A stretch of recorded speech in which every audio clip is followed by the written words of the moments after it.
My name is Bob Stark. I've been a mentor on the team since its beginning. My name is John Gowan, and I've been with the team for 4 years. My name is Phoebe Eliashov. I've been on the team for 2 years now. My name is Musab. I've been on the team for about 3 months. My name is Lori Gonzalez. I was on the team part of 2004 and 2005. My name is Victoria Barbosa. I was part of FIRST from the 2006 game to the 2011 game. The team started at Morris High School 18 years ago. It's located in the South Bronx, and it was in trouble. It was a troubled school, and one of the teachers there named Gary Israel wanted to join the FIRST robotics competition to try to get it on a better track. So what happened was Gary Israel was looking for a place to house the team, and he came to Columbia University, and Columbia was generous enough to offer us a spot. Starting about, I guess it's been about 3 or 4 years now, Columbia Secondary is part of our team.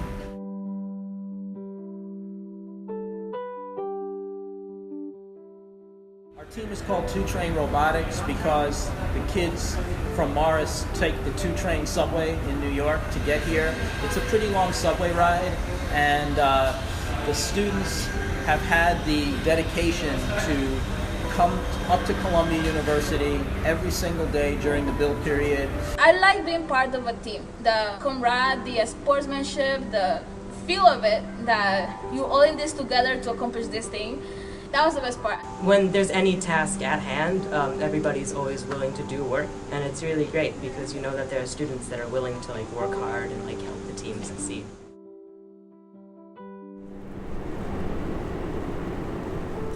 Welcome to the first robotics competition and the 2017 hoppers placed around the perimeter of the field. Additional fuel and gears are available at the Alliance loading station. Jolly good luck, all you robo steampunkers. I can't wait to see your brilliant solution. It is 9:01 p.m. Some of the team members stayed till midnight on the last day of build season just to be able to make this robot the best it can be.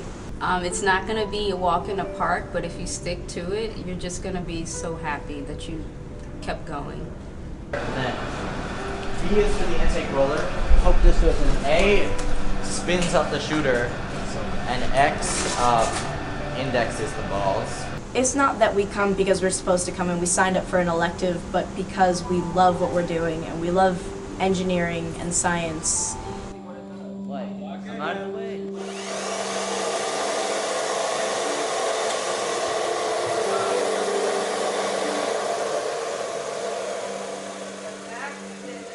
I really do enjoy the atmosphere that 2 Train Robotics provides. Then you have the people cheering for the machines, you have mascots, you have dressing up in different team colors. Everybody was going crazy about a robot, about technology, about science. They were like, oh, I feel like I'm watching a basketball game or a soccer game or something. And I think that's what makes the team great, and it's a good way to introduce engineering and science-related fields to people, is because it's so much fun and it's really cool. It's better than school has ever really been, because in school you sit at a desk, you're quiet, you take notes, but here you're able to actually do things. You can work with whatever you're doing. It's pretty much a free-for-all, but at the same time you all have one goal in mind.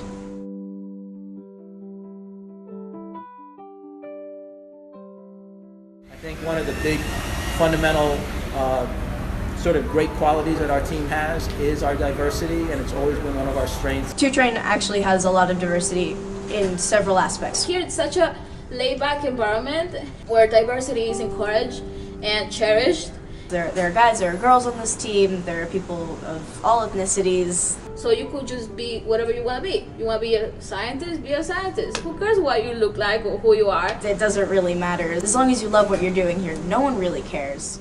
We've also had some students who just sort of walked in off the street, basically, wanting to do robotics. Many years back, we had 2 kids who were actually attending a private school named Fieldston. Fieldston didn't want to do robotics, so these 2 kids kind of came into our lab, begged us to be on the team, and we let them on. It turned out to be absolutely no problem whatsoever. It just made our team stronger and better, as diversity almost invariably does.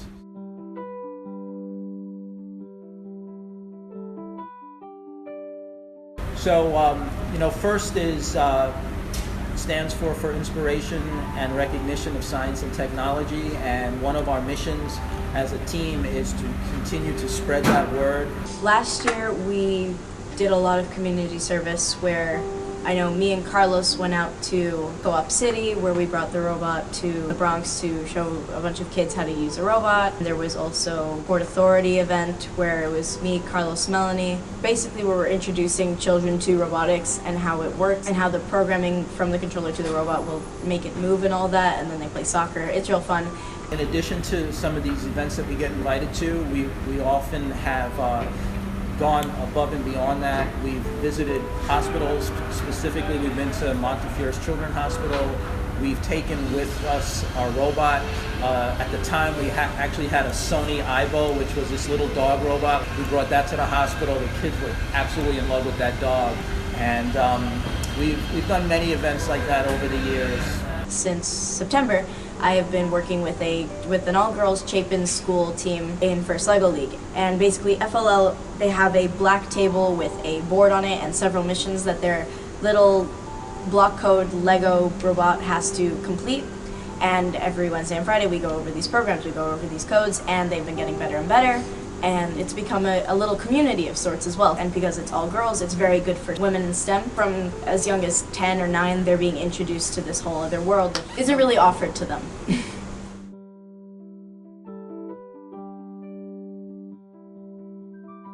The congressional district that Morris High School is part of is, I believe it's officially one of the poorest congressional districts in the entire country. Most of the kids, if they go to college, are the first person in their parents to go to college. The environment that I was in, it's in a poor neighborhood, and I wanted to be an engineer.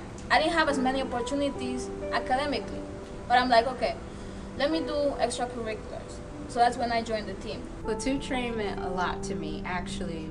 Up until I actually joined 2 Train, I was up in the air as to what I wanted to do once I got out of high school.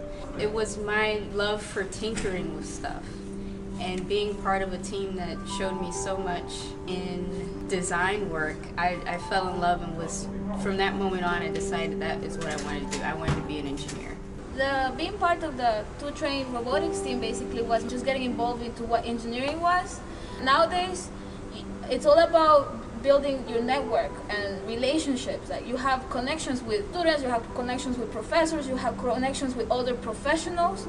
Or some people, they might have, you know, an uncle or a sister that's like working on this company here in New York, but I didn't have that. In my family, I was the first one to finish college. So there wasn't anybody around to be like, hey, what type of engineering should I do? Anything like that's kind of professional, I had to rely on what I have in the team, which it was a great source of knowledge for me. I was struggling in some of my physics classes and my higher level classes. The members of the team, my mentors, they took out time to actually help me prepare for my exams, homework, everything. The experiences I have from the team is what carried me to college and even now at my job. If it wasn't for them to actually take out the time, I don't know if I would have been able to make it.